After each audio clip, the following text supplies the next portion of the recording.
Trump के proposed tariffs, ये tariffs क्या है सर जिसकी इतनी चर्चा होती है कि ट्रंप एडमिनिस्ट्रेशन टैरिफ लगाने जा रहा है, प्रपोज टैरिफ लगाने जा रहा है। उसका सरल मैं एक उदाहरण के माध्यम से आपको समझाना चाहूंगा।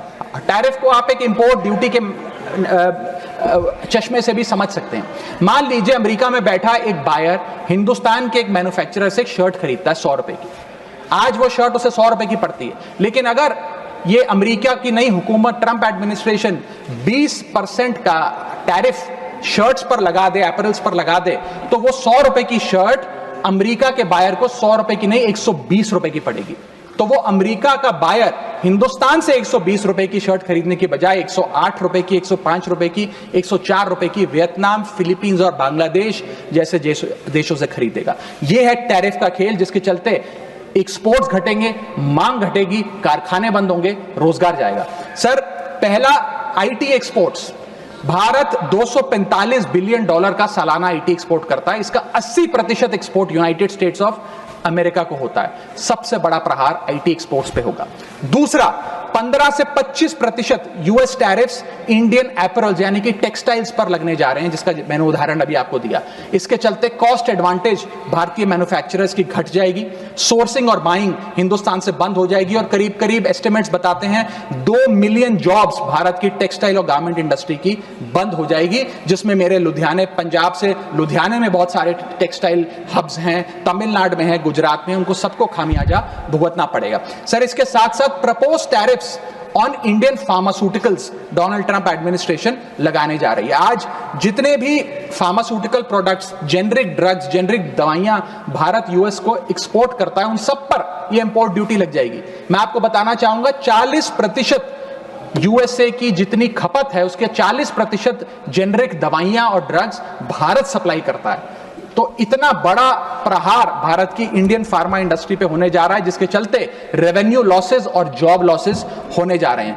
तीसरा point, proposed 25% US tariff on Indian auto companies, automobile, auto parts बनाने वाली कंपनियों पर 25% की ड्यूटी लगाने जा रही है ट्रंप एडमिनिस्ट्रेशन, जिसके चलते $14 बिलियन का ट्रेड इंपैक्ट होने जा रहा है। और इसके चलते भारत में मैन्युफैक्चर हो रही ऑटोमोबाइल्स की डिमांड घटेगी, एक्सपोर्ट घटेगा, कारखाने बंद हो गए और 10 लाख से ज्यादा लोगों की नौकरियां जा सकती हैं। सर चौथा और महत्वपूर्ण पॉइंट, एक बहुत बड़ी बेरोजगारों की फौज भारत की ऑलरेडी बेरोजगार फौज में जुड़ जाएगी। पूछिए कैसे सर?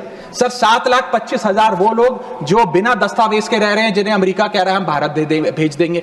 1 मिलियन वो लोग जिनका ग्रीन कार्ड अभी पेंडिंग है, उनका ग्रीन कार्ड कैंसिल हो जाएगा। लाखों H1B वीजा एप्लीकेंट जिनका H1B वीजा मिलना अब नामुमकिन सा हो गया है। और उसके अतिरिक्त भारत में जो टेक्सटाइल्स, फार्मा, आईटी और ऑटोमोबाइल इंडस्ट्री है, उसमें जॉब ले ऑफ्स होंगे।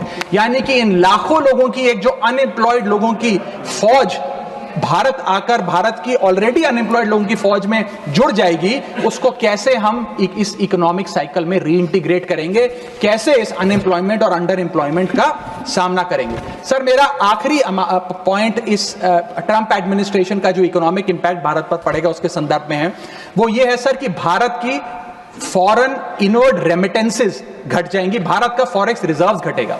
सर वर्ष 2024 में डॉक्यूमेंटेड एंड अनडॉक्यूमेंटेड भारतीय, प्रवासी भारतीय जो यूएस में रहते हैं, उन्होंने कुल मिलाकर $111 बिलियन भारत भेजे। यानी कि वहां पर जो आदमी रहता है वो कमाई करता है, वो पैसा हिंदुस्तान भेजता है ताकि हिंदुस्तान में जो उसका परिवार, बूढ़े माँ बाप, बीवी, बच्चे, भाई बहन है, वो सम्मानजनक जीवन जी सकें। जब उनकी नौकरियां ही नहीं रहेंगी, जब वो पैसा ही नहीं कमाएंगे, तो वो क्या पैसा भेजेंगे? जब वो पैसा नहीं भेजेंगे तो भारत के फॉरेक्स रिजर्व्स घटेंगे और फॉरेक्स रिजर्व्स घटने की वजह से रुपया और कमजोर होगा और डॉलर और मजबूत होगा। सर भारत की कॉर्पोरेट टैक्स कलेक्शंस में 3 से 4 हजार करोड़ का नुकसान होने जा रहा है इस ट्रंप एडमिनिस्ट्रेशन के प्रपोज टैरिफ्स की वजह से। और इंफोसिस, टीसीएस जैसी बड़ी बड़ी कंपनियां अब 80 से 90% अमेरिकी लोगों को नौकरियां देंगी। भारतीय जो H1B वीजा पे वहां काम कर रहे हैं उनको निकालने का काम शुरू होने जा रहा है। सर जो अमेरिका कहता है वो भारत हमेशा से करता है, एक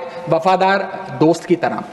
अमेरिका कहता है ईरान से कम तेल खरीदो, हम कम तेल खरीदते हैं। अमेरिका कहता है मुझसे वेपन्स खरीदो, हम डिफेंस हेलीकॉप्टर्स उनसे खरीदते हैं। अमेरिका कहता है फलाने देश पे मैंने सैंक्शन लगा दिया, इस पे रिस्ट्रिक्शंस लगा दी, इससे आप अपना व्यापार बंद कर दो, हम व्यापार बंद कर देते हैं। अमेरिका कहता है रशिया से डिफेंस एयर सिस्टम ना खरीदो, हम उसे निलंबित कर देते हैं। लेकिन उसकी इन सारी चीजों को मानने और एक वफादार दोस्त होने के नाते हमने ये चीजें मानी भी, उसके बदले भारत को मिलता क्या है सर? और सर सबसे जरूरी बात, भारत में एक बहुत बड़े वर्ग ने और खास तौर पे भारतीय जनता पार्टी के समर्थकों ने सोशल मीडिया पर कैंपेन चलाया ट्रंप को जिताने के लिए कि ट्रंप चुनाव जीत जाए। न जाने कितने ट्वीट, फेसबुक, इंस्टाग्राम, यूट्यूब पे वीडियो बना कर डाले कि ट्रंप जीत जाए। यहां तक कि कुछ लोगों ने तो हवन और अनुष्ठान भी किए कि डोनाल्ड ट्रंप अमेरिका के राष्ट्रपति फिर से बन जाए। लेकिन उसके बदले हमें हासिल क्या हुआ? पहला झटका जो ट्रंप एडमिनिस्ट्रेशन ने दिया सर, वो भारत को दिया। सर इन 104 भारतीय जो वापस आए हैं, जिनकी हाथों में जंजीरें और पैरों में बेड़ियां थी, उनके लिए भी सर 4 पंक्तियां लाया हूं, गौर फरमाइएगा। सपना था कि अमेरिका जाकर कुछ कमाएंगे, ये नहीं पता था कि ऐसे बांध कर वापस लाए जाएंगे। हाथों में हथकड़ी, पैरों में बंधी रही बेड़ियां, दर्द से टूटती और चटकती रही एड़ियां, कस के बांधा जंजीरों से जैसे कोई सामान, टपकते आंसू सुनाते हैं क्रूरता की दास्तां। सपने में भी नहीं सोचा था कि ऐसा मंजर, मगर अपनों ने ही खोप दिया पीठ में खंजर। क्या बीती होगी उन पर, ये वो ही जानेंगे, उनके जख्मों को विदेश मंत्री नहीं पहचानेंगे। हर चेहरे पर लिखी है क्रूरता की कहानी, हर चेहरे पर लिखी है क्रूरता की कहानी, गुनाह सिर्फ इतना कि वो है हिंदुस्तानी। ऑटोमोबाइल, ऑटो पार्ट्स बनाने वाली कंपनियों पर 25% की ड्यूटी लगाने जा रही है ट्रंप एडमिनिस्ट्रेशन, जिसके चलते $14 बिलियन का ट्रेड इंपैक्ट होने जा रहा है। और इसके चलते भारत में मैन्युफैक्चर हो रही ऑटोमोबाइल्स की डिमांड घटेगी, एक्सपोर्ट घटेगा, कारखाने बंद हो गए और 10 लाख से ज्यादा लोगों की नौकरियां जा सकती हैं। भारत $245 बिलियन का